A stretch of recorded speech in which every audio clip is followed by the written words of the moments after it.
You hate studying because it requires you to understand and engage with information that bores you and doesn't arouse any interest in you. This, according to you, is the problem with studying. The way I see it is, there is a problem, but it is in your approach. You are simply not being clever. To be fair, there is no incentive for you to be clever either.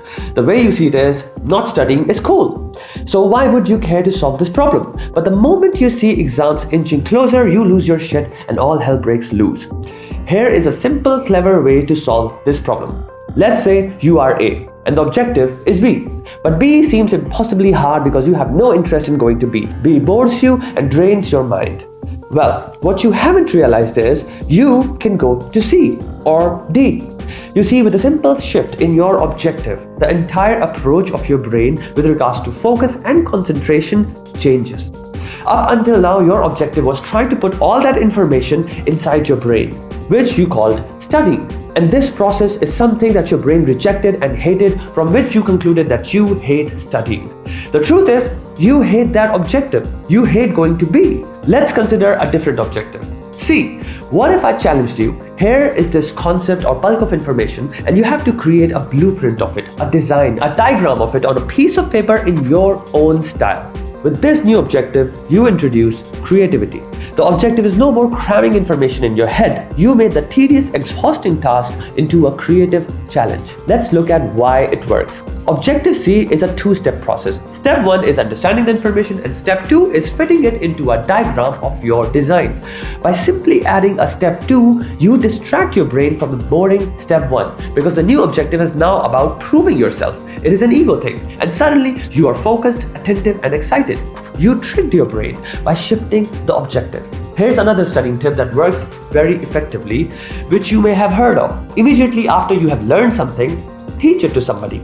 It's the same mechanism again. The objective is not learning, but teaching. Step 2. The reason why you perform very well is because teaching is also a challenge which fills in you a sense of importance and authority. And that makes you learn at a level that was unknown to you. The reason why I'm telling you this is, you need to stop believing that you hate studying. What you hate is the current methodology. I'm sure you have developed great interest in subjects you used to hate previously because of a teacher who made it interesting for you. Similarly, I'm sure you have lost interest in subjects which you used to like before because of yet another teacher. Similarly, your objective affects your approach, which includes both focus and concentration.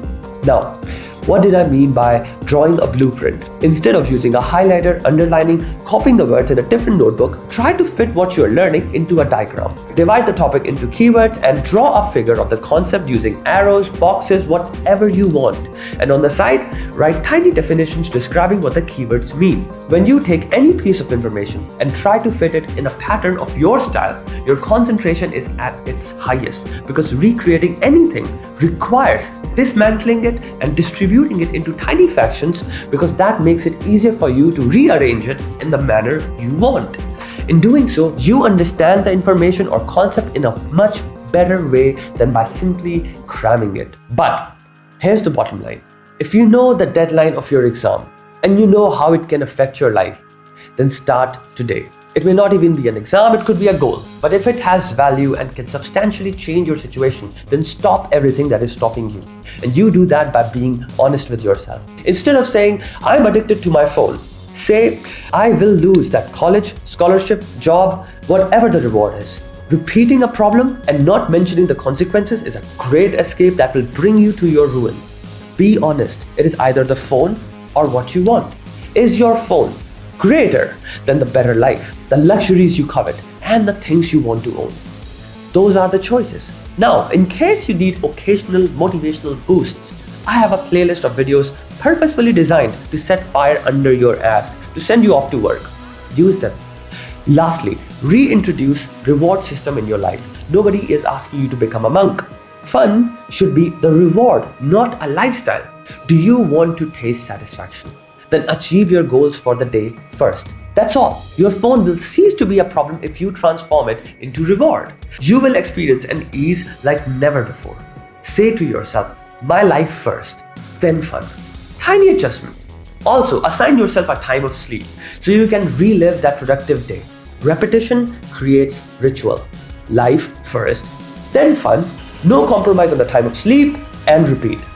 simple recipe to greatness. If you simply follow this pattern, you will achieve and own everything you lay your eyes on. You will have it all. I refuse to believe that I'm wasting my time on you, because I know you can and will have it all. That which seems out of reach right now appears so only because you have created that distance. Take that walk. Even if nobody does, I believe in you. So please put an end to betraying yourself. You chose your dreams. They are yours. Own them. Put some weight under your name by conquering what you set out to do. Do you have an example of the last time you had a very productive day? How long ago was that? Beat that tomorrow. Do you feel controlled by the power of distractions? Start with being in charge of yourself for one day. You think your dreams are impossible or too good to be true? Then invite madness in your life. To achieve the unthinkable, you need to suspend rationalizing your dreams. I can and I will. There is no if or but or it seems. Miracles stem out of madness, not logical thinking. So start fueling your actions with insanity. And soon enough, distractions and people will become easily disposable to you. Never forget, all the pioneers started with a crazy dream to which I'm sure you can relate. Now all you need to do is match their craziness in pursuing it, and you will join them in greatness. Have a great day and never forget, you are awesome.